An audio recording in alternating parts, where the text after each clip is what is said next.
আসসালামু আলাইকুম। বাংলাদেশ বেতার গোপালগঞ্জ খবর পড়ছি প্রত্যুত রায়। স্বরাষ্ট্র উপদেষ্টা মোহাম্মদ জাহাঙ্গীর আলম চৌধুরী বলেছেন, আসন্ন জাতীয় সংসদ নির্বাচনে যারা নীতি বিবর্জিত ও লোভের বশবর্তী হয়ে অন্যায় কাজ করবে তাদের বিরুদ্ধে কঠোর ব্যবস্থা নেওয়া হবে। গতকাল রাজশাহী কারা প্রশিক্ষণ কেন্দ্র মিলনায়তনে ত্রয়োদশ জাতীয় সংসদ নির্বাচন ও গণভোট সুষ্ঠুভাবে সম্পাদনের লক্ষ্যে রাজশাহী বিভাগীয় প্রশাসন আয়োজিত আইনশৃঙ্খলা বিষয়ক মতবিনিময় সভায় প্রধান অতিথির বক্তব্যে তিনি এ কথা বলেন।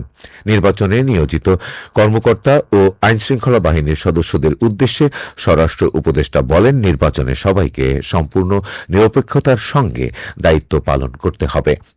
তিনি বলেন, ব্যক্তি, দল কিংবা রাজনৈতিক কোনো এজেন্ডা বাস্তবায়নে জড়িত হওয়া যাবে না। কেউ দায়িত্ব এড়িয়ে চললে অথবা অবহেলা করলে ব্যবস্থা নেওয়া হবে। একইভাবে প্রার্থী বা তাদের প্রতিনিধিদের কাছ থেকে কোনো প্রকার অর্থ বা অন্য কোনো সুযোগ সুবিধা গ্রহণ করা থেকে পুরোপুরি বিরত থাকতে হবে। এমনকি কোনো প্রকার আহারও গ্রহণ করা যাবে না। মোহাম্মদ জাহাঙ্গীর আলম চৌধুরী বলেন, নির্বাচনে আইন, বিধির, জননিরাপত্তা, জনসেবা ও জনকল্যাণকে প্রাধান্য দিয়ে কাজ করতে হবে। সততা, দক্ষতা ও পেশাদারিত্বই হবে এই নির্বাচনের মূল শক্তি বলেও উল্লেখ করেন স্বরাষ্ট্র উপদেষ্টা মোহাম্মদ জাহাঙ্গীর আলম চৌধুরী। আসন্ন ত্রয়োদশ জাতীয় সংসদ নির্বাচন উপলক্ষে ভোটারদের উদ্বুদ্ধকরণ ও নির্বাচনী আচরণবিধি সম্পর্কে অবহিত করতে গোপালগঞ্জ সদর উপজেলার উর্ফি ইউনিয়ন পরিষদ প্রাঙ্গণে এক উঠান বৈঠক গতকাল অনুষ্ঠিত হয়েছে। জেলা তথ্য অফিসার মোহাম্মদ সুলাইমানের সভাপতিত্বে এ অনুষ্ঠানে প্রধান অতিথি হিসেবে ভার্চুয়ালি যুক্ত ছিলেন গণযোগাযোগ অধিদপ্তরের মহাপরিচালক আব্দুল জলিল। এ সময় বিশেষ অতিথি হিসেবে উপস্থিত ছিলেন জেলার নির্বাচন কর্মকর্তা অলিউল ইসলাম। প্রধান অতিথি তার বক্তব্যে বলেন, ভোট দেওয়া নাগরিকের গণতান্ত্রিক অধিকার। সবাইকে নির্ভয়ে ভোট কেন্দ্রে নিজ নিজ ভোটাধিকার প্রয়োগ করার আহ্বান জানান তিনি। জেলা নির্বাচন কর্মকর্তা বলেন, এবারের নির্বাচন সর্বোচ্চ নিরাপত্তা নিশ্চিত করা হবে। ভোট কেন্দ্রে সিসিটিভি ক্যামেরা ও বডি ক্যামেরা ব্যবহারের ফলে অনিয়মের কোনো সুযোগ থাকবে না। সভাপতির বক্তব্যে তথ্য অফিসার ভোটারদের আচরণবিধি ও ভোটের দিন করণীয় বর্জনীয় বিষয়ে বিস্তারিত তুলে ধরেন। ত্রয়োদশ জাতীয় সংসদ নির্বাচন সুষ্ঠু ও শান্তিপূর্ণ পরিবেশে অনুষ্ঠানের লক্ষ্যে মাঠে নামানো হয়েছে ১৮৩ platoon border guard Bangladesh BGB. গতকাল গোপালগঞ্জ মৎস্য অফিস প্রাঙ্গণে অবস্থিত বিজিবির অস্থায়ী ক্যাম্পে এক প্রেস ব্রিফিংয়ে যশোর ব্যাটালিয়ন ৪৯ বিজিবির অধিনায়ক লেফটেন্যান্ট কর্নেল সাইফুল্লাহ সিদ্দিকী এ তথ্য জানান। তিনি বলেন, দক্ষিণ পশ্চিমাঞ্চলের ১৮টি জেলার ১০৮টি উপজেলায় নির্বাচনী দায়িত্ব পালন করবে বিজিবি। সুষ্ঠু নির্বাচন নিশ্চিতে ৯৩টি অস্থায়ী বেইজ ক্যাম্প থেকে মোবাইল ও স্ট্রাইকিং ফোর্স হিসেবে কাজ করবে বিজিবি সদস্যরা। এছাড়া যশোর ব্যাটালিয়নের আওতাধীন ৩টি জেলার ১১টি সংসদীয় আসনে ৩১ প্লাটুন বিজিবি মোতায়েন করা হয়েছে। এর মধ্যে গোপালগঞ্জ জেলার দায়িত্ব পালন করছে ৮ প্লাটুন বিজিবি। নির্বাচনকালীন নিরাপত্তা জোরদারে ড্রোন, বডি ওয়র্ন ক্যামেরা এবং K9 ডগ স্কোয়াড প্রস্তুত থাকবে বলেও জানান তিনি। ত্রয়োদশ জাতীয় সংসদ নির্বাচনকে সামনে রেখে ভোটারদের সচেতন করা এবং নির্বাচনকালীন আচরণবিধি সম্পর্কে অবহিত করার লক্ষ্যে মাদারীপুর জেলা তথ্য অফিসের উদ্যোগে সড়ক প্রচার কর্মসূচি পরিচালনা করা হয়েছে।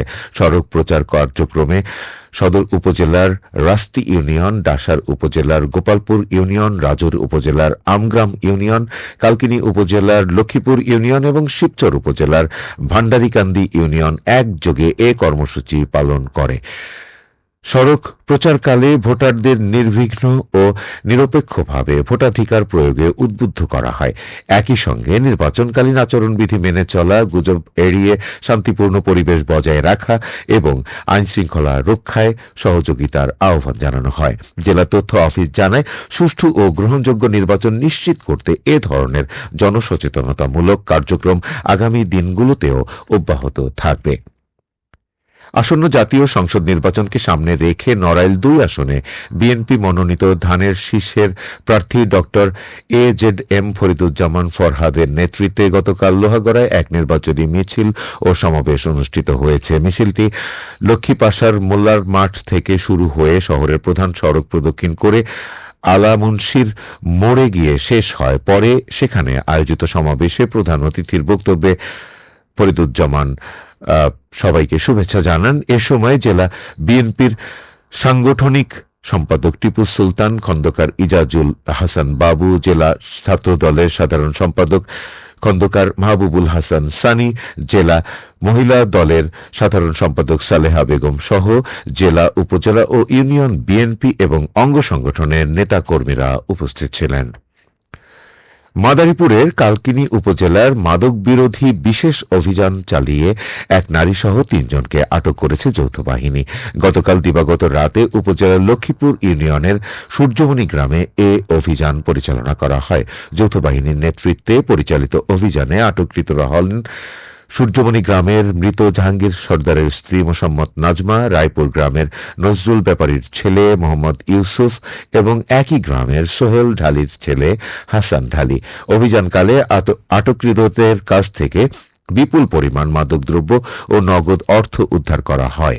উদ্ধারকৃত মালামালের মধ্যে রয়েছে 67 পিস ইয়াবা, প্রায় 1 কেজি 200 গ্রাম গাঁজা এবং মাদক বিক্রির নগদ 33,280 টাকা। যৌথ বাহিনী জানায়, গোপন সংবাদের ভিত্তিতে এ ঝটিকা অভিযান পরিচালনা করা হয়। স্থানীয়ভাবে দীর্ঘদিন ধরে তারা মাদক ব্যবসার সঙ্গে জড়িত ছিল বলে প্রাথমিকভাবে জানা গেছে। আটককৃতদের বিরুদ্ধে মাদকদ্রব্য নিয়ন্ত্রণ আইনে মামলা দায়েরের প্রস্তুতি চলছে। মাদকমুক্ত সমাজ গড়তে এ ধরনের অভিযান নিয়মিতভাবে চলমান থাকবে বলে জানিয়েছে যৌথ বাহিনী। সবশেষে আবহাওয়া।